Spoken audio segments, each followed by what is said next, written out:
बच्चों ये देखिए, ये क्या है? सही पहचाना आपने, ये तो फूल है। और ज़रा ये देखिए, ये क्या है भाई? ये एक पत्ता है। और जानते हैं किसका भाग है? ये पौधों का भाग है। तो आइए हम लोग आज अध्ययन करते हैं पौधों की कहानी। सबसे पहले देखें पौधों के मुख्य भाग कौन कौन से हैं। आप पहले कक्षा में पढ़ चुके हैं कि जड़, पत्ती, तना, फूल और फल किसी पौधे के मुख्य भाग होते हैं। देखिए मैं आपके लिए लाया हूँ एक पौधा है। ये पौधे की जड़ है। आप जानते हैं पौधे को मुख्यतः दो भाग में बांटेंगे, पृथ्वी के नीचे का भाग और पृथ्वी के ऊपर का भाग। तो देखिए ये जड़ है नीचे, इसके ऊपर ये जो मोटा दिखाई पड़ रहा है ये तना है, ये है पत्तियाँ। उसके बाद में आप देखें ये यहाँ पे फूल लगा हुआ है, ये फूल है, और देखिए ये फल है। तो इस तरह से पौधे के मुख्य 5 भाग फिर से देख लें, जड़, तना, पत्ती, फूल और देखिए ये है फल। अब आगे बढ़िए, हम लोग देखें तना के बारे में पढ़ें और तना की कठोरता के आधार पर पौधों को कितने भागों में बांटेंगे उसको हम लोग देखें। देखिए अभी हमने देखा कि ये तना होता है। तना कोई मुलायम होता है, कोई कठोर होता है। तो देखिए सबसे पहले तने के आधार पे पहला है शाक या हर्ब। वे पौधे जिनके तने मुलायम होते हैं उनको हम लोग शाक कहते हैं। जैसे आप बहुत तरह से साग के बारे में भी जानते हैं, इससे पालक की साग हो गई या और भी। अब देखिए साग का ये मुलायम है, इसका तना, ये साग का एक उदाहरण हो गया। अब देखिए झाड़ी वे पौधे होते हैं जिनके तने कुछ हल्के कठोर होते हैं, पूरे कठोर नहीं होते। और देखिए जैसे ये मैं लाया हूँ, ये पुटुस का एक पौधा है, ये झाड़ी है। देखिए झाड़ी में ठीक जड़ से बहुत सारी शाखाएं निकलती हैं, ये झाड़ी का एक उदाहरण है। उसी तरह से गुलाब का पौधा भी झाड़ी का एक उदाहरण है। अब आगे देखिए तीसरे रूप में हमारा होता है वृक्ष। वृक्ष जो है उसके तने कठोर होते हैं, जैसे आम का वृक्ष है। और देखिए जैसे ये मैंने अशोक के वृक्ष का भाग लाया है, देखिए तना ये कठोर है, थोड़ा सा मजबूत है और इसकी लकड़ियाँ फिर बनती हैं। उसी तरह आम का पेड़, जामुन का पेड़, ये सब हमारे वृक्ष के अंतर्गत आते हैं जो बहुत ही ऊंचे होते हैं। विसर्पी लता, बहुत सारे पौधे के तने लता की समान होती हैं और वे पृथ्वी पर फैल जाती हैं, उनको हम लोग विसर्पी लता कहते हैं। जैसे शकरकंद की लता हो गई, या घरों में जो हम लोग मनी प्लांट लगाते हैं, वे जो लता हैं वो विसर्पी लताएं होती हैं ये। अब अगला देखिए आरोही लता। वे लताएं जो किसी सहारे के द्वारा ऊपर की ओर चढ़ जाती हैं उनको हम लोग आरोही लता कहते हैं। जैसे आपके लौकी की लता हो गई, सेम की लता हो गई। जैसे मैं यहाँ दिखाता हूँ उदाहरण आपको, देखिए ये है पुटुस का पौधा और उसमें देखिए ये एक लता है जो देखिए यहाँ चढ़ी हुई है। तो ये कैसी लता होगी? आरोही लता। ये मुलायम है लेकिन इस सहारे के द्वारा ऊपर की ओर चढ़ी है, तो ये आरोही लता हो गई। अब देखिए हम लोग तना में एक चीज़ का अध्ययन करें, पर्वसंधि और पर्व, ये क्या चीज़ होता है इसको हम लोग देखें। आपको मैं दिखा रहा हूँ, ये है बांस के पौधे का एक टुकड़ा।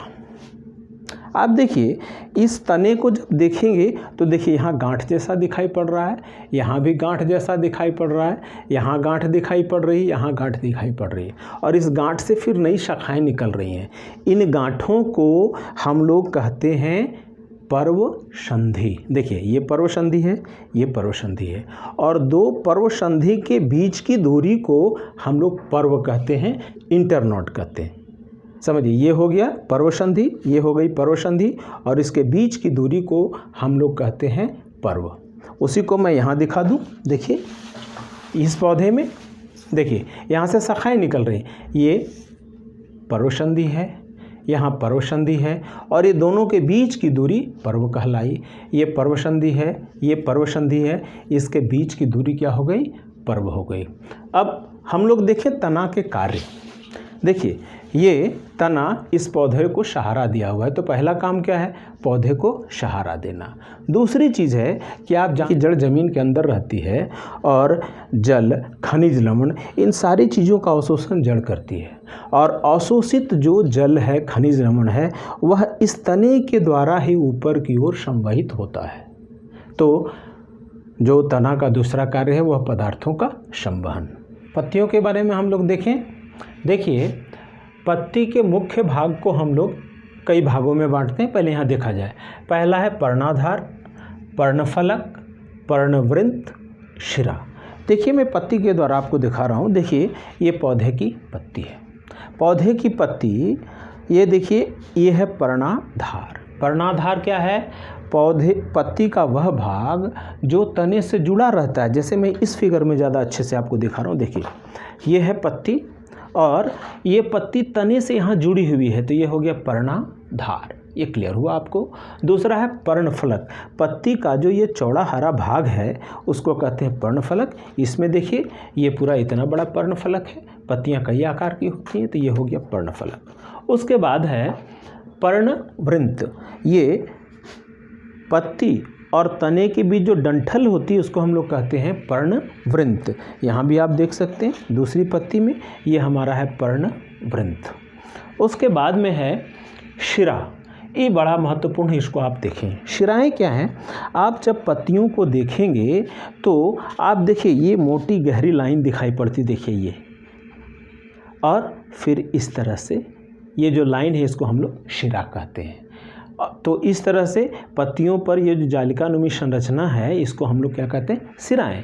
इन सिराओं में आप ध्यान दीजिए, शिराओं में शिरा विन्यास क्या चीज़ है, शिरा विन्यास है सिराओं का जो डिज़ाइन होता है उसको हम लोग कहते हैं शिरा विन्यास। ये शिरा विन्यास दो प्रकार का है। देखिए एक कहते हैं जालिका रूपी शिरा विन्यास, रेटिकुलेट वेनिशन।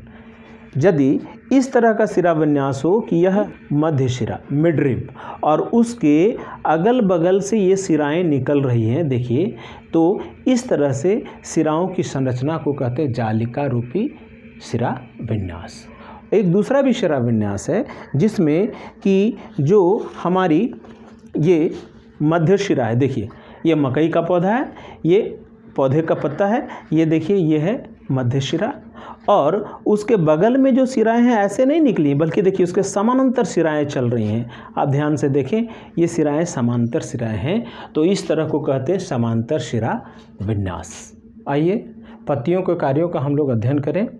देखिए हम जानते हैं कि जो पौधे हैं उनके जड़ जल, खनिज लवण अवशोषित करते हैं और वो पत्तियों तक पहुँचते हैं। जब पौधों में जल अधिक हो जाता है तो हमारी जो पत्तियां होती हैं, इन पत्तियों में छोटे छोटे रंध्र होते हैं जिनको स्टोमाटा कहते हैं, अंग्रेजी में स्टोमाटा। उन रंध्र से होकर के जो अधिक जल है वह वाष्प के रूप में वायुमंडल में मिल जाता है। इस प्रक्रिया को हम लोग वाष्पोत्सर्जन कहते हैं। अर्थात वाष्पोत्सर्जन वह प्रक्रिया है जिसके द्वारा जल वाष्प के रूप में पौधे अधिक जल को वाष्पीकृत करके बाहर निकाल देते हैं। दूसरा बहुत ही महत्वपूर्ण है, वह है प्रकाश संश्लेषण की क्रिया। देखिए पत्तियां प्रायः हरे रंग की होती हैं। ये हरा रंग, इनमें एक जो हरा वर्णक होता है जिसको क्लोरोफिल कहते हैं, उसी के कारण इनका रंग हरा होता है।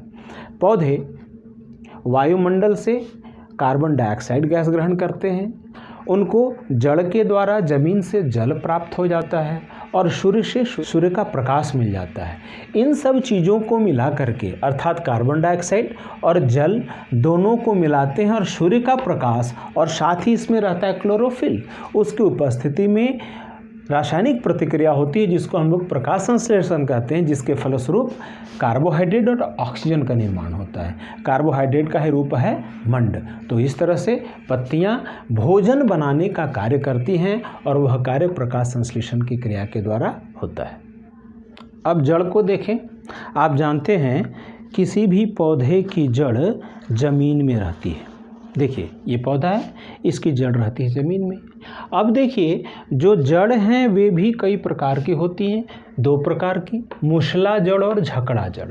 मूसला और झकड़ा जड़ का मतलब क्या हुआ, देखिए ये एक इस पौधे की जड़ है, इस जड़ में देखिए ये एक मुख्य जड़ नीचे की ओर जा रही है, मोटी है, और उसके साथ पतली पतली पार्श्व जड़ें आई हुई हैं। तो वह पौधा जिसकी जड़ इस तरह से मोटी हो और नीचे तक गहराई तक जाए, इस तरह की जड़ को हम लोग कहते हैं मूसला जड़ या टैप रूट। और देखिए उदाहरण इसका और दूसरा देखिए ये पुटुस का पौधा है, इसकी ये देखिए मूसला जड़ ये नीचे की ओर जा रही है, तो ये हो गई मूसला जड़। जैसे आम के पौधा का मूसला जड़ होगा, जामुन के पौधे की मूसला जड़ होगी। अब दूसरा है झकड़ा जड़। यदि पौधे की जड़ें इस प्रकार की हो, देखिए ये घास की जड़ है, आप देखिए ये पौधे के आधार से यहाँ तना से देखिए केवल पतली पतली शाखाएं निकली हुई हैं, इसमें मोटी शाखा नीचे की ओर नहीं जा रही है, तो इस तरह की जड़ को हम लोग कहते हैं झकड़ा जड़। इसका और भी जरा हम लोग संबंध देखें, यहाँ अगले पॉइंट की ओर देखें कि जड़ और पत्ती के शिरा विन्यास में संबंध। हम लोगों ने शिरा विन्यास का भी अध्ययन किया था। शिरा विन्यास और जड़ के प्रकार में संबंध है। देखिए यह जो घास का पौधा है, इसकी जड़ें कैसी हैं? झकड़ा जड़ें हैं। इसकी जो पत्तियां हैं देखेंगे आप अगर, तो इनका सिरा विन्यास पैरेलल है, अर्थात समांतर सिरा विन्यास है। उसी तरह से देखिए ये मक्के के पौधे की पत्ती है, आपने अभी देखा था कि इसका सिरा विन्यास कैसा है, अभी समांतर सिरा विन्यास है। यदि मक्के के पौधे के जड़ के दिखेंगे तो वो जड़ आपको झकड़ा जड़ नज़र आएगी। उसी तरह से तीसरा उदाहरण आप देखिए, ये बांस का पत्ता है, इसकी पत्ती का भी सिरा विन्यास समांतर है और बांस की जो जड़ें होती हैं वह भी झकड़ा जड़ होती है। अब दूसरा देखिए, ये इस पत्ते का सिरा विन्यास आप जान रहे हैं जालिका रूपी सिरा विन्यास है। तो जिन पौधे के पत्तियों का सिरा विन्यास जालिका रूपी होगा, इधर से भी देखें ज़्यादा स्पष्ट होगा, तो उस पौधे की जड़ें हैं वो मूसला जड़ें होती हैं। अब अगले पॉइंट की ओर आए हम लोग, जड़ के कार्य। आप जानते हैं कि जड़ें पौधों को मिट्टी से जकड़ के रखती हैं, अर्थात उनको सहारा प्रदान करती है। तो पहला कार्य हम लोगों ने लिखा कि पौधा को ज़मीन से पकड़े रखना, ये जड़ का कार्य है।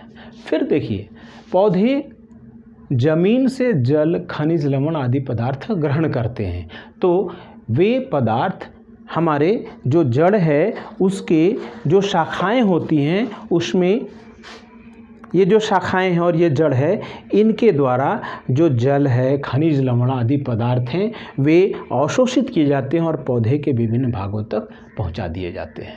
देखिए ये क्या है, ये तो फूल है, ये भी फूल है, और देखिए यह भी फूल है। आप जानते हैं कि फूल पौधों का बहुत ही महत्वपूर्ण अंग है। फूल कई रंग के हैं, देखिए यहीं पे ये लाल है, सफ़ेद है, और भी कलर के हैं। देखिए ये बैगनी कलर का फूल है। तो आइए हम लोग फूलों के बारे में अध्ययन करें। सबसे पहले हम लोग देखें फूल के कौन कौन से अंग हैं। उनको हम लोग पहले मुख्य रूप से 4 भाग में बांटते हैं, बाह्यदल, पंखुड़ी, पुंकेसर एंड्रोसियम और स्त्रीकेसर या गैनेशियम। तो सबसे पहले समझे हम लोग कि बाह्यदल क्या है। किसी भी फूल को आप देखें, जैसे इस फूल को आप देखिए, इस फूल में ये जो हरा भाग दिखाई दे रहा है, ये जो हरा हरा पार्ट है वह उसका कहलाता है बाह्य दल। इस चित्र में देखें, देखिए ये जो फूल का हरा भाग है यह है बाह्य दल। जिस समय फूल अभी खिला नहीं रहता है, वो कली रहती है, उस समय यह बाह्य दल से घिरी होती है। जैसे देखिए यहाँ पे हरा भाग है, वो इसका बाह्य दल है, ये हरा भाग इसका बाह्य दल है। दूसरा देखिए पंखुड़ी, जो दूसरा चक्र है वह पंखुड़ी कहलाती है। देखिए ये है पंखुड़ी, ये लाल कलर की है। उसी तरह से ये है पंखुड़ी, ये भी लाल कलर की है। ये है बैगनी कलर की पंखुड़ी। यहाँ चित्र में देखें आप, ये है पंखुड़ी, ये पंखुड़ी है, ये पंखुड़ी है। अब तीसरा भाग आइए हम लोग देखते हैं पुंकेसर। जो पौधे का नर भाग होता है वो पुंकेसर कहलाता है। पुंकेसर क्या है, देखिए यहाँ चित्र से पहले देखिए, ये जो तंतुनुमा संरचना ऊपर की ओर आ रही है, यह है, यह है, या यह है, यह जो मैं ये पीला वाला दिखा रहा हूँ, ये पुंकेसर कहलाता है। पुंकेसर के भाग देखिए, ये पतला जो भाग होता है इसको हम लोग तंतु कहते हैं, और ऊपर में गोल संरचना होती है इसको हम लोग परागकोश कहते हैं, ये जो पीला वाला, और उसी के अंदर छोटे छोटे कण जैसी संरचना होती है जिसको हम लोग पराग कण कहते हैं। आइए इस फूल में मैं यहाँ पे दिखा दूँ, ये जो अड़हुल का फूल है, देखिए यहाँ आपको दिखाई दे रहा है, ये जो तंतुनुमा संरचना है, यह जो तंतुनुमा संरचना है यह हो गया पुंकेसर, और ये देखिए ऊपर में पीला पीला जो दिखाई पड़ रहा है वो पराग कोश, और ये जो तंतुनुमा संरचना थी वो था पुंकेसर, और ये आगे का जो भाग है वो पराग कोश। जरा मैं इस फूल में आपको दिखा दूं, इसमें ये स्पष्ट हो रहा है। देखिए ये जो तंतुनुमा संरचनाएं निकली हुई हैं, देखिए ये उजली उजली, ये हो गई हमारी तंतु, और ये जो पीला पीला है वो है पराग कोश, इसमें रहते हैं पराग कण। ये पौधे का नर भाग है। अब देखिए पौधे का मादा भाग है, वो यहाँ देखिए, यहाँ से यहाँ बीच में जो मादा भाग है इसको हम लोग कहते हैं स्त्री केसर, गायनेशियम। तो देखिए स्त्री केसर को मुख्यतः 3 भाग में बांटेंगे। देखिए नीचे जो फूला हुआ भाग है इसको कहते हैं अंडाशय, और ये सुराही नुमा पतली संरचना यहाँ से यहाँ तक है इसको कहते हैं वर्तिका, और सबसे ऊपर ये चौड़ी संरचना हो गई है उसको कहते हैं वर्तिकाग्र। आप यदि इस फूल को देखें तो यहाँ भी आपको पता चलेगा। देखिए ये जो जा रहा है, ये जो संरचना जा रही है ये वर्तिका है, और इसके ऊपर का जो भाग दिखाई दे रहा है यह वर्तिकाग्र, और सबसे नीचे इसका अंडाशय यहाँ पे छिपा हुआ है। यहाँ पर बीच में, यहाँ अगर खोलेंगे तो यहाँ आपको अंडाशय इसका मिल जाएगा। तो इस तरह से ये पौधे का देखिए उसी का निकला हुआ भाग यहाँ पे देखिए, इस तरह से ये है वर्तिका, ऊपर वर्तिकाग्र, और ये नीचे में जो अंडाशय का भाग है, यह जो भाग है वह उसका स्त्री केसर कहलाता है।